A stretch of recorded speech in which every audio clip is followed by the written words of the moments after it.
যাদেরকে গর্ত থেকে তুললেন এক সময়, সে আপনার জন্য গর্ত তৈরি করা শুরু করে দিয়েছে। যাকে বুকে টেনে নিয়েছেন, সেই পিছনে মারার জন্য প্রস্তুত নিয়েছেন।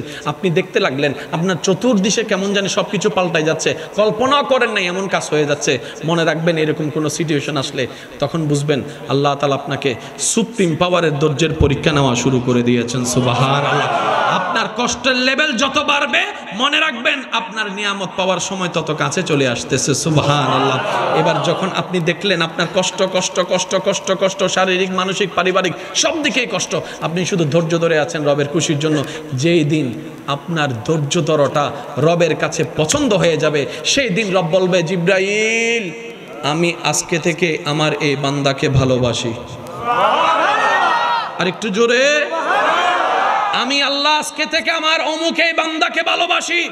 জিব্রাইল খবরটা শোনার সাথে সাথে আসমানে চলে এসে ফেরেশতাদেরকে শোনাই দেয়, আল্লাহ অমুক বান্দাকে ভালোবাসে, আমি জিব্রাইলও ভালোবাসি, তোমরাও তাকে ভালোবাসো, তোমরাও তাকে ভালোবাসো।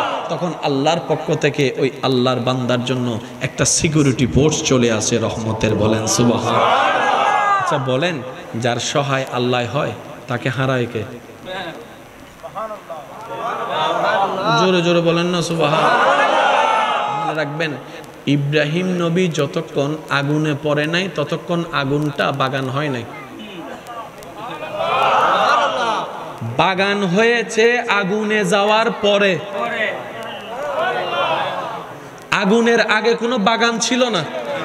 তা আমরা জগৎ দেখছি যেটা অগ্নিকাণ্ড, অগ্নি জ্বালাই ফেলবে, আশেকরা সেখানে দেখছে আমার আল্লাহ যদি খুশি থাকে ওই আগুনটাই আমার জন্য রহমতের হয়ে যাবে।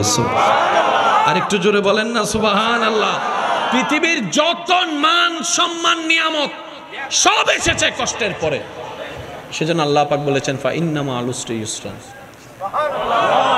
আর একটু জোরে বলা যাবে সুবহানাল্লাহ। এবার আল্লাহ আমাদের থেকে কি চেয়েছেন? ভুলে গেলে চলবে না তো। কি চেয়েছেন? মন। বলেন না কি? একদম সহজ ভাষায় বুঝার জন্য বলছি, আল্লাহ আমাদের থেকে চেয়েছেন কি? আমাদের চাওয়া কোথায় যাওয়া? জান্নাতে। জান্নাতে যেতে গেলে আল্লাহকে কি করতে হবে? নারাজ না খুশি করতে হবে? আচ্ছা, এবার আমাদের খুশিটা করতে দিচ্ছে না, আল্লাহকে নারাজ করাচ্ছে কে? শয়তান আমাদেরকে দিয়ে কি করাচ্ছে, কোত্থেকে করাচ্ছে?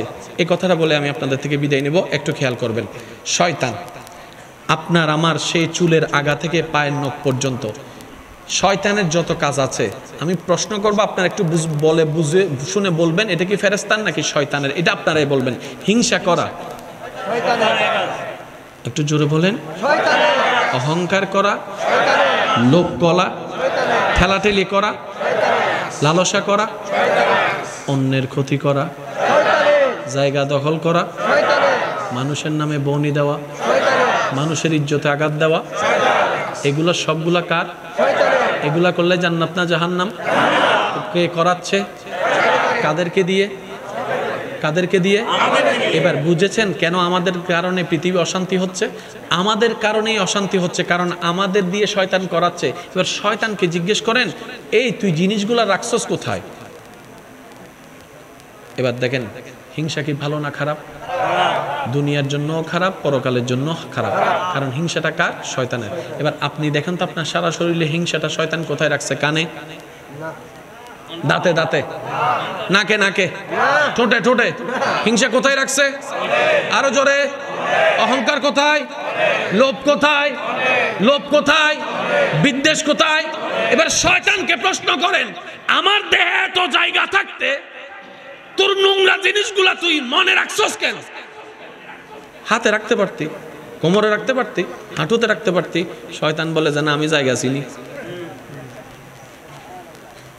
কারণ আল্লাহর নজর বান্দার মনের দিকে। আমি শয়তান চাই তোরা জাহান্নামে যা। জাহান্নামে যদি তোদেরকে নিতে হয়, আল্লাহর কাছে তোদেরকে কালার বানাইতে হবে। তাই কালার বানানোর জন্য আল্লাহর নজর হচ্ছে তোর কলবের দিকে, মনের দিকে। তাই আমি হিংসা, আমার হিংসাটা তোর মনে ঢুকাই দিয়েছি। আমার অহংকারটা তোর মনে জায়গা করে নিয়েছি। আমার লোভটা তোর মনে ঢুকাই দিছি। আমার বিদ্বেষটা তোর মনে ঢুকাই দিছি। আমার সেই ঘৃণাটা তোর মনে ঢুকাই দিয়েছি। আমার সেই রাগটা তোর মনে ঢুকাই দিয়েছি। আমার সেই বেয়াদবিটা তোর মনে ঢুকাই দিয়েছি। আমার সেই বিদ্বেষটা তোর মনে ঢুকাই দিয়েছি। আমার সেই জায়গা জায়গা দখল করার খারাপ কাজটা তোর মনের মধ্যে স্বপ্ন ঢুকাই দিয়েছি, কারণ তোর মনটা যদি পবিত্র হয়ে যায়, রবের নজর যদি পড়ে যায়, তোর কলব তো জিন্দা হয়ে যাবে, তুই তা বন্ধু, তুই আল্লাহর বন্ধু হয়ে যাবে, আব্দুল্লাহ থেকে বলি আল্লাহ হয়ে যাবে, তখন তো আমার সব প্ল্যানিং নষ্ট হয়ে যাবে। তাই আমি চাই না কেউ জান্নাতে যাক, আর জান্নাতে না যাওয়ার জন্য আমি সবার আগে মানুষের মনটাকে নষ্ট করে দিই। মন যার নষ্ট তার সব নষ্ট হয়ে যায়, আর যার মন সঠিক হয়ে যায় তার আফাদ ও মস্তক দুনিয়া আখিরাত সুন্দর হয়ে যায়।